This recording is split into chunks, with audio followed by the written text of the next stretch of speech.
What's good, TMG fam? It's your boy L, and I'm back with another reaction. How y'all feel? Welcome back to the channel. Salute. Listen, man, I gotta ask, how was y'all introduced to DB Cooper? Now, let me go ahead and state the title of this video is called The Search for DB Cooper. Now, how were you guys introduced to DB Cooper? Because I'll go ahead and tell you how I was introduced to him, and that was through Prison Break. Exactly. Like, I got hyped when y'all sent me this video because as soon as I saw DB Cooper, of course, I'm watching it. I don't know if y'all heard me say I was a super fan of Prison Break or whatever it was, but y'all hit it right on the head with this video here. And I'm still intrigued.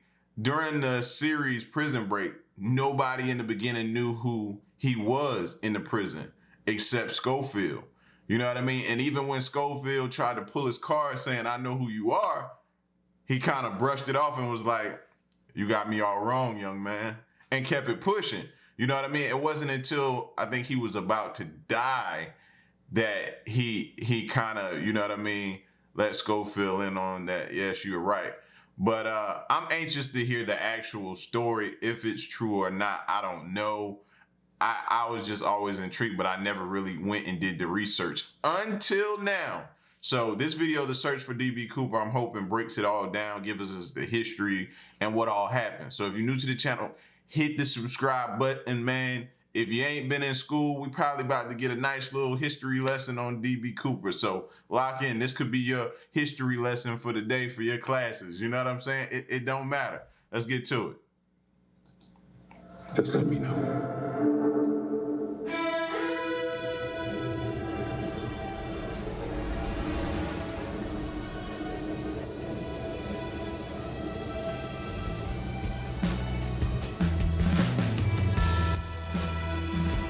A daring parachute escape from a flying 727 somewhere between Reno. A search was made of the plane immediately. We don't know who he was, where he came from, or where he went.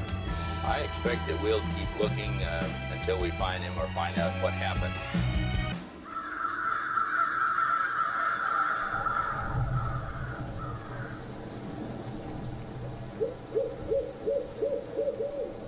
And see, also, I'm trying to figure out how much of that story that they put about him in Prison Break was true. Did he have a pile of money? What was the whole story?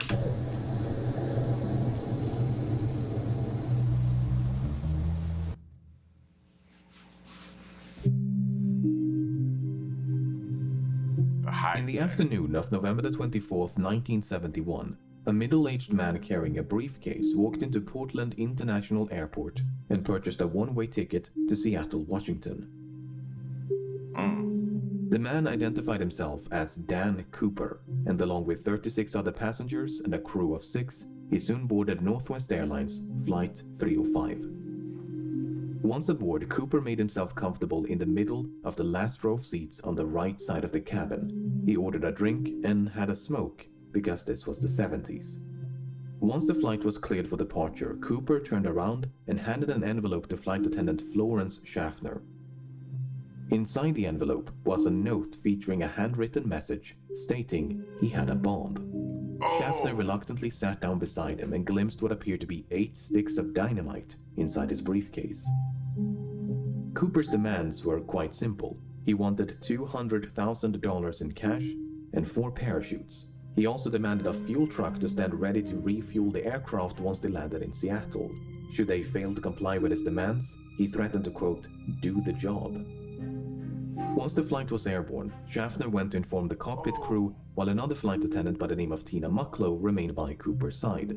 By using a telephone in the rear of the cabin, Mucklow acted as an intermediary between Cooper and the rest of the flight crew for the remainder of the hijacking. For the next hour and a half, Flight 305 maintained a holding pattern near Seattle, while local and federal authorities scrambled to procure the ransom as well as the 4 parachutes. 10,000 $20 bills were collected from a local bank, while the owner of a nearby skydiving school supplied the chutes.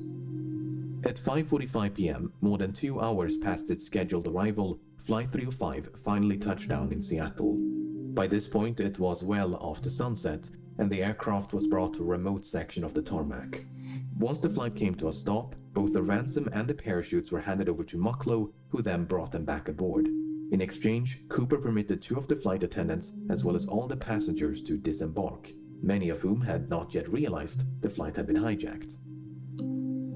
With the ransom paid and only 4 crew members remaining on board, Cooper told Mucklow to inform the captain that he wanted to fly to Mexico City. They were to fly with the landing gear down, the flaps at 15 degrees and below 10,000 feet. The lights in the cabin were to be switched off, and the aft stairway, which opens from the underbelly of the fuselage, was to remain extended. Smart. I picked up some of that possibly. I don't know if I'm on the same page, but keeping it dark, that way nobody can't. But if they're in the air, it'll be hard to shoot or snipe. So I'm wrong about that. Why is he keeping it dark? I get leaving the stairwell open for him somewhere to jump out at, but why did he? He was pretty smart. Now, I'll let you in. I thought he had maybe robbed a bank or something, because it was the whole pile of money aspect. So I was like, where could he get it? He could possibly rob a bank, got on the plane, and then jumped out, hijacked the plane, jumped out somewhere, and they never found him. That's what I was possibly thinking until they found him and he went to jail or whatever. But this is totally throwing me off. I wasn't expecting this. He got on there with a bomb strapped to him, and he was very precise about what he wants. So he got on there with a game plan. Real gangster, DB. Real gangster. 2 of Cooper's demands could not be satisfied. First of all, the flight configuration he'd requested would not allow for a non-stop flight to Mexico City. As such, Cooper proposed a refueling stop in Phoenix, Yuma, or Sacramento before they all agreed on Reno, Nevada.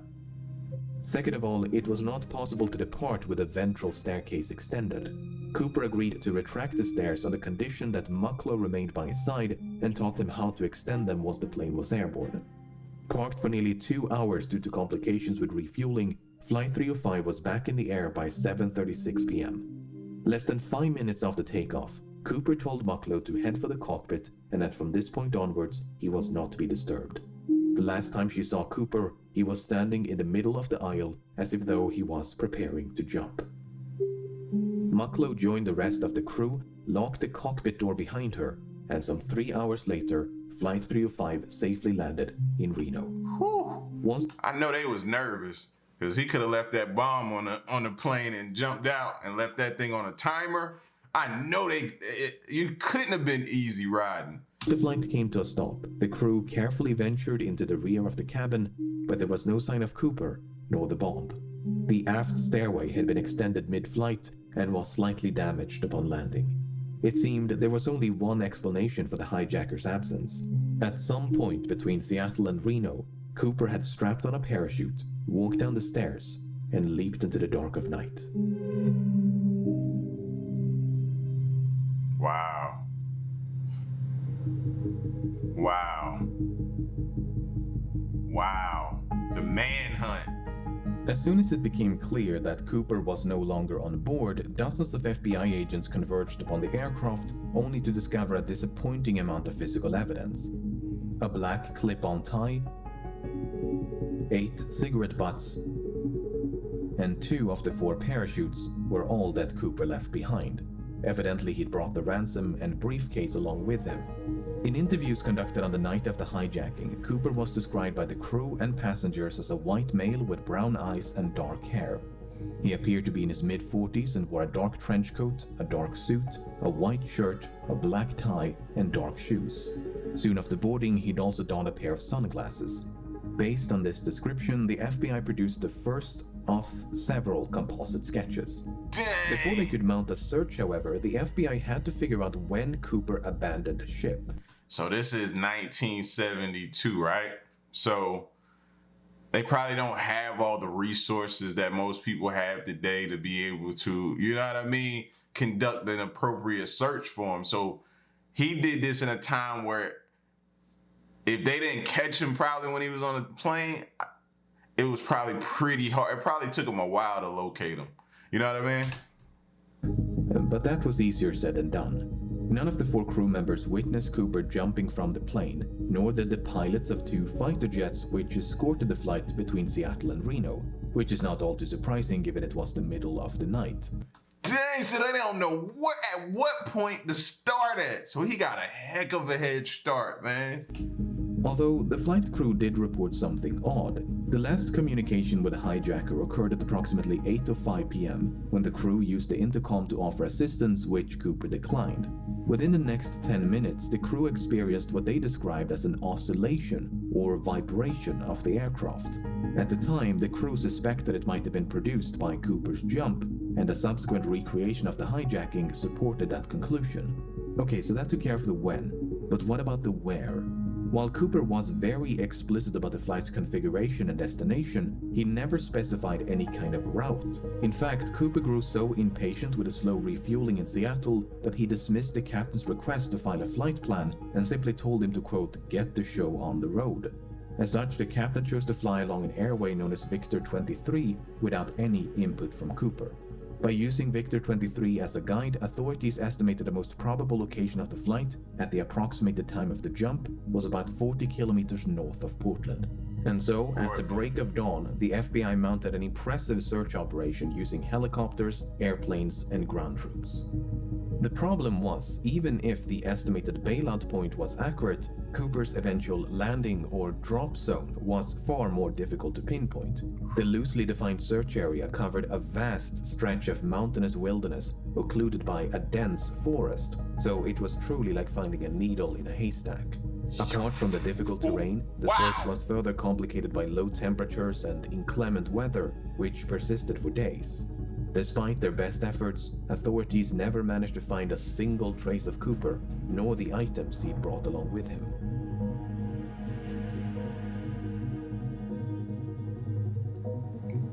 Wow. Wow. Like I said, he had a heck of a head start, and it was dark. You know what I mean? And they said his drop zone could extend so far. They did a good job of pinpointing where he was, though. That was pretty dope, too, though. Damn. I'm hooked on this. Let's keep going. Follow the money. Having made little to no progress by early December, the FBI turned their attention to the $200,000 ransom. The money had been collected from the Seattle First National Bank, which maintained a ransom package of $250,000 just for such an occasion. Because of this, the serial numbers of the $10,020 banknotes given to Cooper had been documented in advance. Smart. Now they can locate where them bills at. A complete list of which were quickly made available to financial institutions, government agencies, and the general public. The intention was to make it as difficult as possible for Cooper to spend his money. Northwest Airlines and several newspapers even began to offer rewards to anyone who could find a note with a matching serial number. In spite of these efforts, no one ever did. That is until nearly a decade later. Oh! In early 1980, a young boy named Brian Ingram was building a campfire on a small beach in southern Washington. As he was digging into the sand, Ingram discovered 3 bundles of cash totaling $5,880. Having heard about the infamous skyjacking, Ingram's parents brought the severely degraded bundles to the FBI. The notes were promptly inspected, and sure enough, the serial numbers matched those of the ransom. Yo. We're not gonna breeze by the fact that this dude has survived on the run for nearly a decade. That's like a police department's worst nightmare. Somebody surviving that long on the run, bro. Like, bro, nearly a decade. Once the excitement subsided, however, the money managed to raise far more questions than it answered, the most significant of which was how? How did the money end up so far away from the drop zone?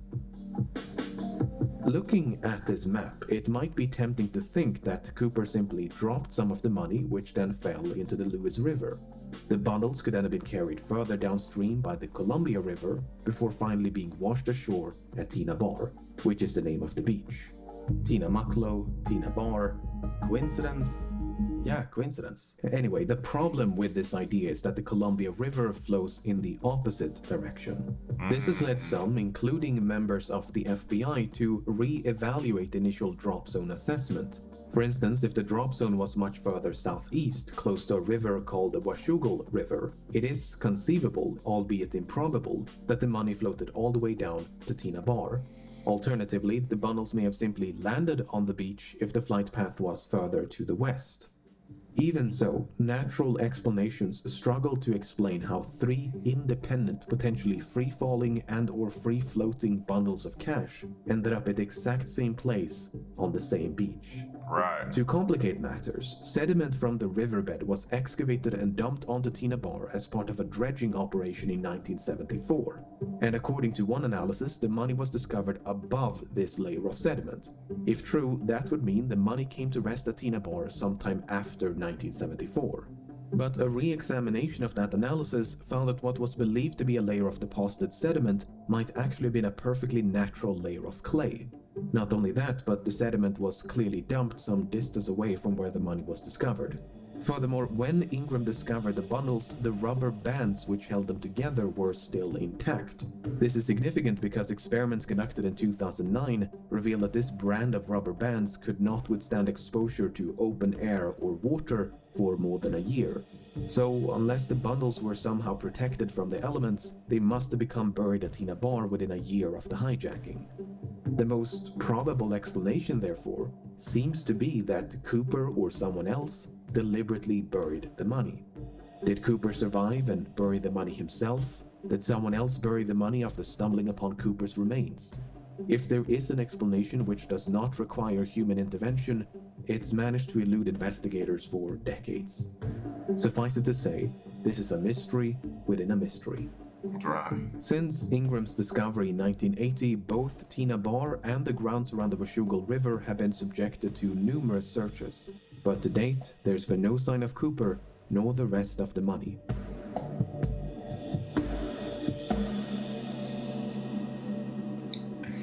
Yeah, I'm sorry, man.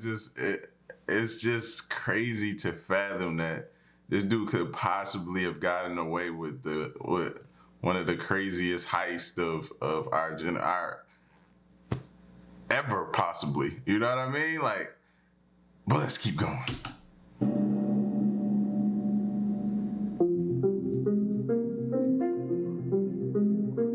From the very beginning, it was assumed by many that Cooper did not survive his daring escape. It would not make for a very thrilling conclusion to this story, but that's the thing about stories. They're usually far more exciting than reality. While there is no hard evidence for nor against Cooper's survival, the assumption that he fell to his death is not without merit. When Cooper leaped into the darkness, Flight 305 was plowing through a frigid rainstorm at roughly 170 knots, 10,000 feet above southern Washington. The wind was so violent that it ripped out a placard from the aft stairway, which was later recovered in 1978 almost directly below the estimated flight path. To say that Cooper was not dressed for the occasion would be an understatement. The ground beneath him, meanwhile, was obscured by multiple layers of clouds, which likely means that Cooper jumped without knowing his precise location. Even if he could see the ground and had a specific drop zone in mind, the parachute he selected was non-steerable, meaning he would not have been able to steer his descent towards a specific landing spot, thus precluding any potential coordination with an accomplice stationed on the ground. While Cooper expressed some familiarity with parachutes, his actual competence level is up for debate. It's widely believed that Cooper demanded 2 pairs of parachutes, 2 primary and 2 reserve, to make the authorities believe that he intended to take a hostage. That is precisely what happened, as the FBI contemplated, but eventually decided against sabotaging the chutes as they did not want to risk the life of an innocent civilian. Smart again by him. Smart again. But in their haste to obtain them, they unintentionally provided Cooper with a non-functional dummy chute intended for training purposes. This mishap seems to have gone unnoticed by Cooper because that dummy chute was one of the 2 missing from the plane. Not only that, but Cooper chose the older and technically inferior parachute out of the 2 primary chutes provided.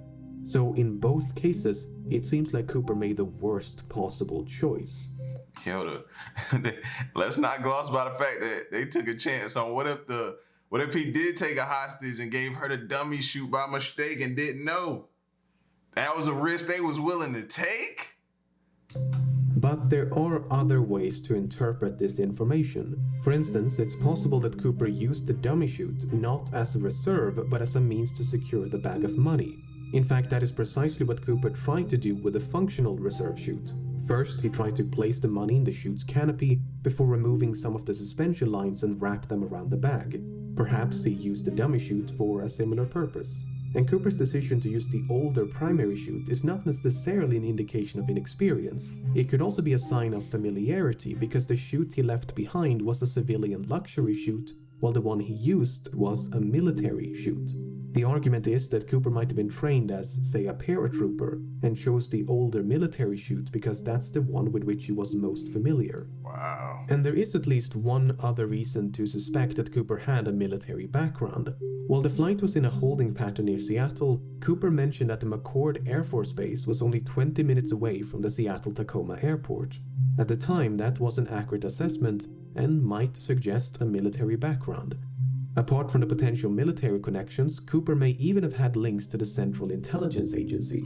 You see, the type of aircraft which Cooper chose to hijack, a Boeing 727, was also used by the CIA to covertly drop agents and supplies during the Vietnam War.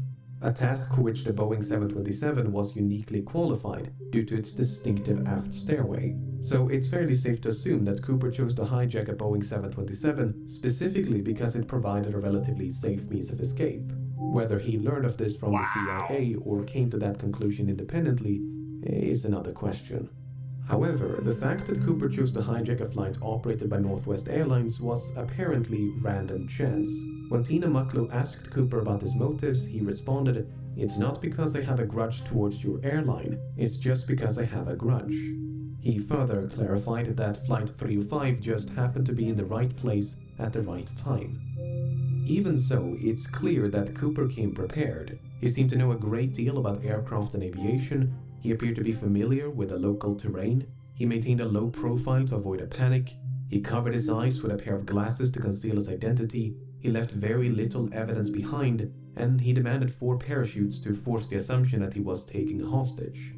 He was even cunning enough to reclaim the note which he'd initially given to Florence Schaffner. Apart from the name he wrote on his plane ticket, there are no other samples of Cooper's handwriting.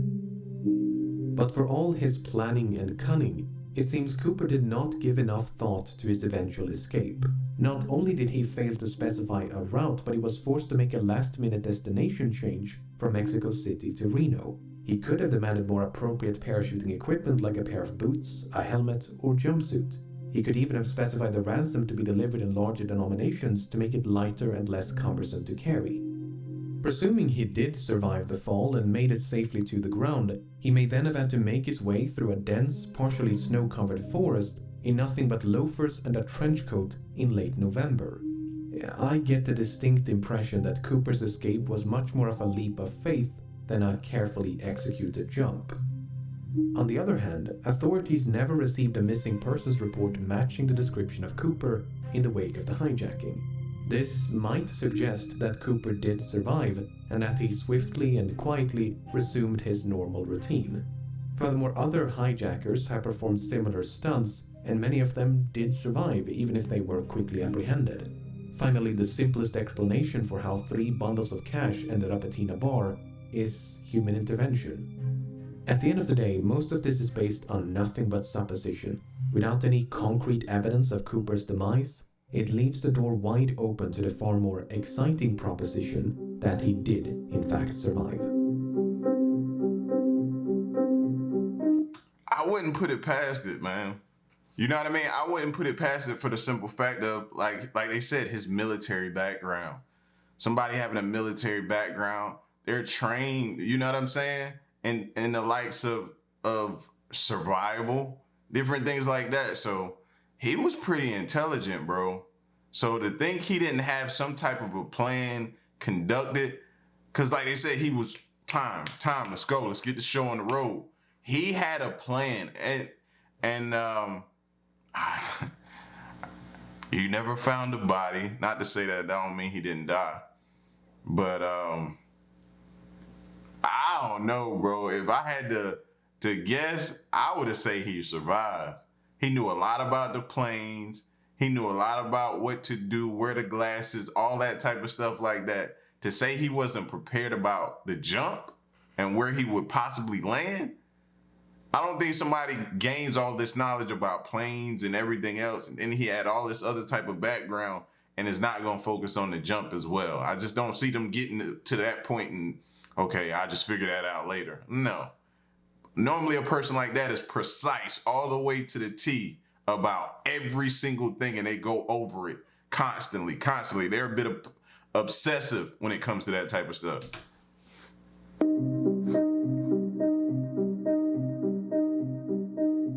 By the time the press got wind of the hijacking, the FBI had already begun to investigate a few potential suspects. Among them was a man in Portland with initials DB and surname Cooper. This Cooper was quickly eliminated as a suspect, but due to a mix-up by the press, the name Dan Cooper was confused for DB Cooper, and the rest is history.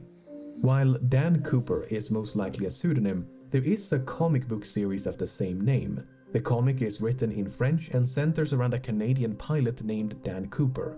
While the comic was not translated into English nor sold in the United States before 1971, it was available in Canada, which has a large French-speaking population. Given that American and Canadian accents can be difficult to distinguish, it's possible that Cooper, who was described as having no discernible accent, was a bilingual Canadian. This might even be supported by something that Cooper might have said.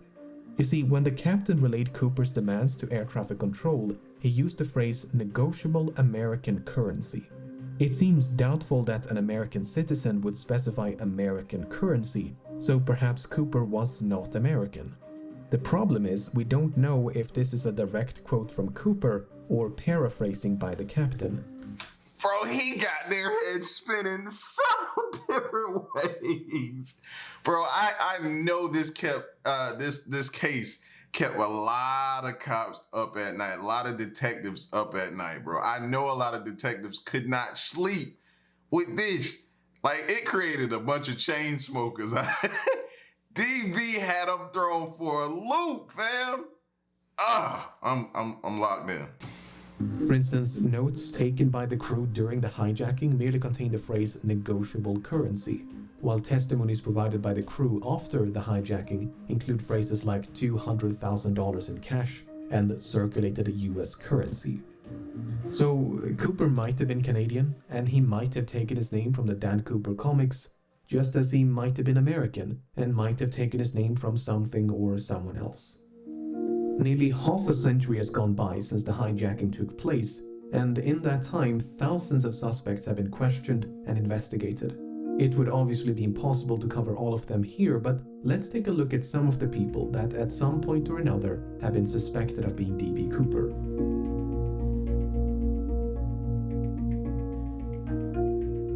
Robert Rackstraw first became a suspect in 1978, and on the surface, he seems like a solid candidate. He was a decorated army paratrooper and helicopter pilot. He had experience with explosives. He had an extensive criminal record. He had an uncle named John Cooper who was an avid skydiver. He was expelled from the army only months before the hijacking, which might suggest a motive. After all, the hijacker did say he had a grudge. When confronted by journalists and private investigators, Rackstraw would neither confirm nor outright deny that he was DB Cooper. Instead, he'd say things like, "I could have been," or "I would not discount myself." You gotta look at his legs, though. You gotta look and see if he got any type of injuries or, you know what I mean, to his legs from the jump. Something from the jump. Look at his legs. On the other hand, Rackstraw had light-colored eyes, which Cooper did not. More significantly, Rackstraw was only 28 years of age at the time of the hijacking. This is well outside the range of ages reported by the crew and passengers, most of whom believed Cooper was in his mid-40s.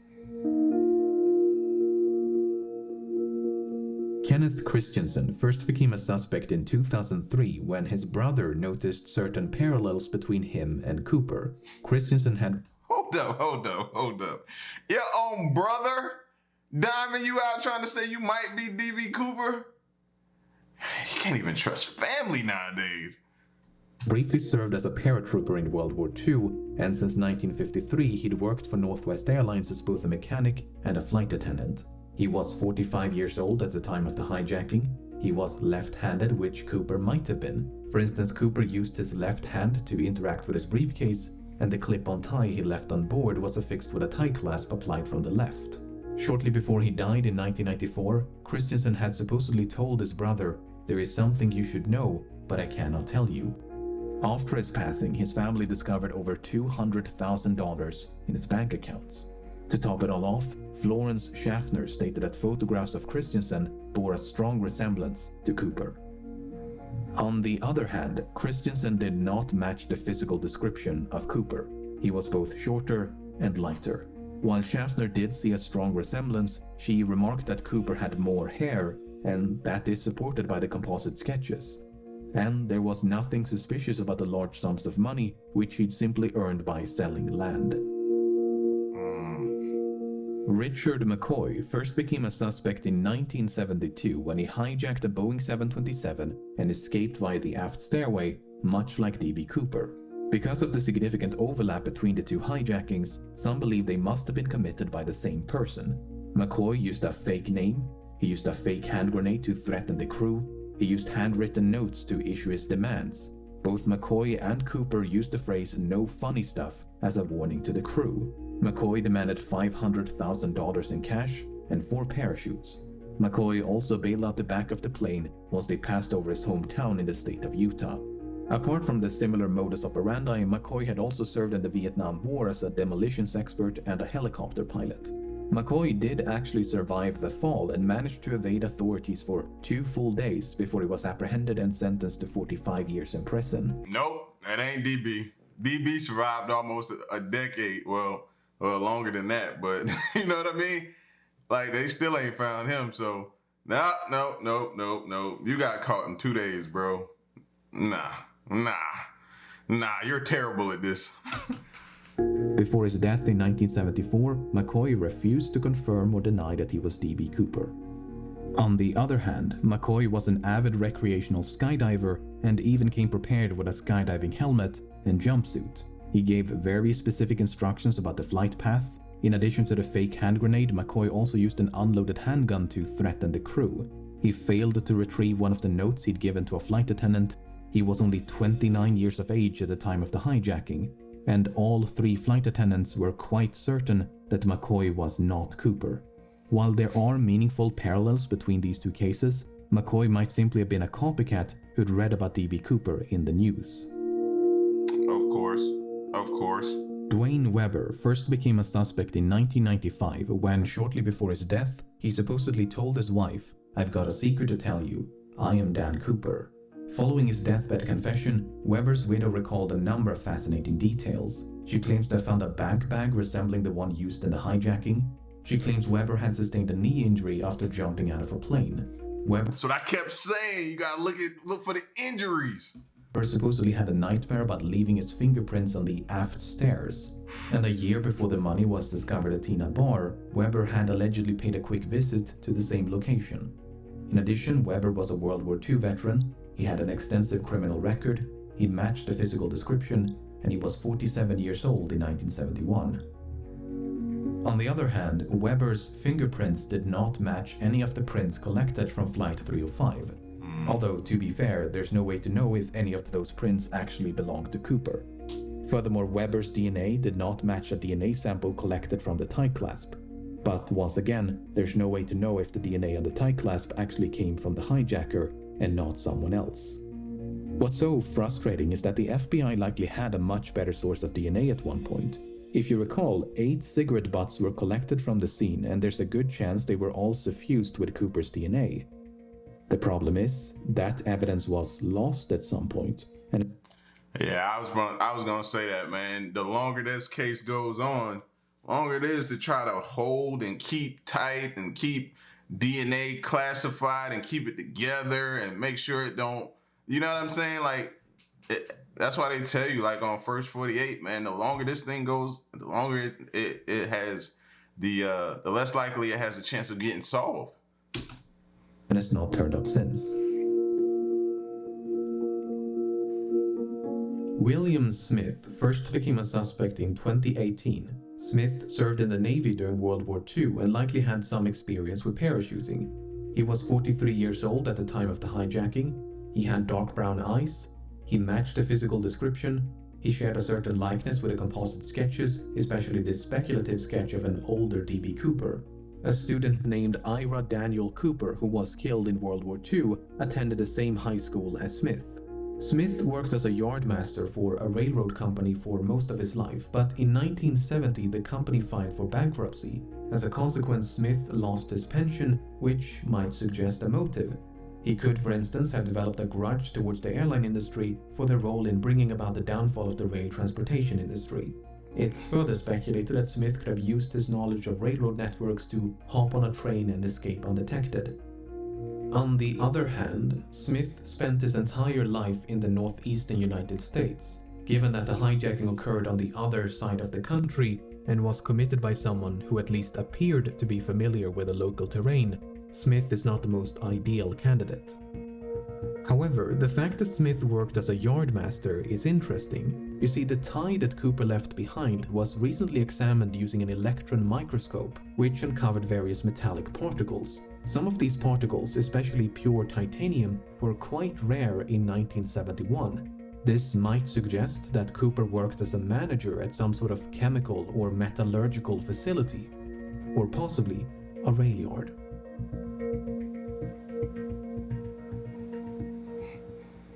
Wow. If nothing else, I hope this limited selection of suspects illustrates just how difficult it is to be certain when you have so little evidence to work with. These 5 individuals look nothing alike, yet any one of them could be D.B. Cooper. Was Cooper really in his mid-40s, or did he simply look old for his age? Did Cooper really serve in the military? Which one of these sketches most closely resemble Cooper? In 2016, the FBI had to admit defeat and officially close down the case. Unless someone stumbles upon Cooper's remains or manages to track down the rest of the money, it seems there is little hope of resolution. Did Cooper survive? I have no idea. But as long as that possibility cannot be dismissed, the legend of D.B. Cooper will no doubt persist. Yo! Wow, those side-by-sides was crazy though. Every side-by-side they showed, I was like, wow, that could be him. In my mind, I'm thinking, wow, that could be him. The next one they showed, I was like, whoa, he is striking resemblance. Yo! And some of them was like, I got a secret to tell you, to each one of their either significant others or whoever was by their deathbed before they passed away. Money, just like countless dead ends that detectives ran into, bro. This has got to be one of the craziest cases of our well, not our generation, but of all time, basically. Man, where were you guys when y'all heard about D.B. Cooper? Did you hear about him through Prison Break like me, or were you old enough to have heard the stories? What was the time like around that? If you're old enough to recall the stories, what was the time like? Like you gotta set the scene for us and let us know in the comment section. All right, it's your boy L, man. Y'all get at me in the comments. Let me know what y'all think. Leave a like, share the video, subscribe, and stick around and stay tuned to the next reaction, man. I'm out. Peace, y'all. Stay solid. Hey.